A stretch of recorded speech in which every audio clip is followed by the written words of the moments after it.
Imagine entering a quiet clinic, where the air is still, the lighting is soft, and every movement is calculated with millimetric precision. On a patient's skin, extremely fine needles are placed at specific points. It is within this space suspended between science and tradition that the millennia-old art of acupuncture takes shape. Ancient origins and history. Acupuncture originated in China more than 2,000 years ago as an integral part of traditional Chinese medicine. TCM. The first written texts date back to the 2nd century BC, but archaeological findings suggest that the practice was already widespread much earlier, passed down orally through generations of physicians and healers. According to tradition, the human body is traversed by energy meridians, invisible pathways through which qi, the vital force, flows.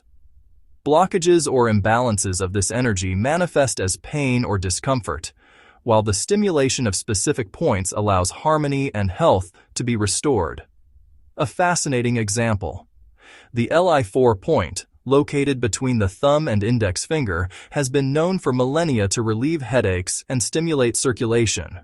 Today we know that its stimulation activates nerve endings that modulate pain. Scientific principles and physiological mechanisms. Today, we know that acupuncture acts on measurable physiological systems. The extremely thin needles, inserted at calibrated depths, stimulate nerve endings and cutaneous receptors, sending signals to the spinal cord and the brain. The release of neurotransmitters and endorphins, which have natural analgesic effects. Blood and lymphatic circulation, improving tissue oxygenation and drainage. Clinical studies have shown that acupuncture can be effective for chronic and acute pain, such as lower back pain, neck pain, and arthritis, headaches, and migraines, often reducing the frequency and intensity of attacks, stress, anxiety, and sleep disorders through activation of the parasympathetic nervous system, digestive problems, and nausea, including use to alleviate the side effects of chemotherapy. These scientific findings explain why what was once interpreted as energy flow can today be observed as a real neurophysiological effect. The needles used are thinner than a human hair. In many cases, the insertion is almost imperceptible. Some acupuncture points coincide with areas of high density of nerve, muscle, and connective tissue endings, explaining the immediate analgesic effect. The practice can be combined with moxibustion, heating of points, or electroacupuncture, where mild electrical currents enhance therapeutic effectiveness. Acupuncture does not act only on the body.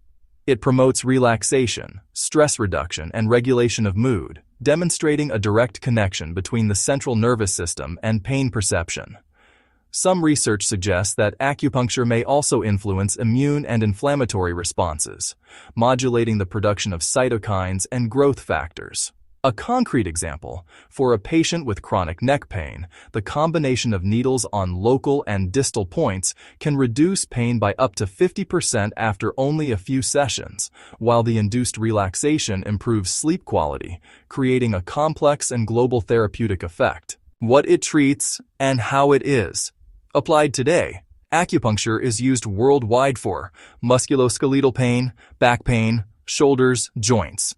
Neurological disorders, migraines, neuropathies, post-operative pain, digestive imbalances, nausea, reflux, irritable bowel syndrome, psychological well-being, anxiety, insomnia, chronic stress, complementary therapeutic support.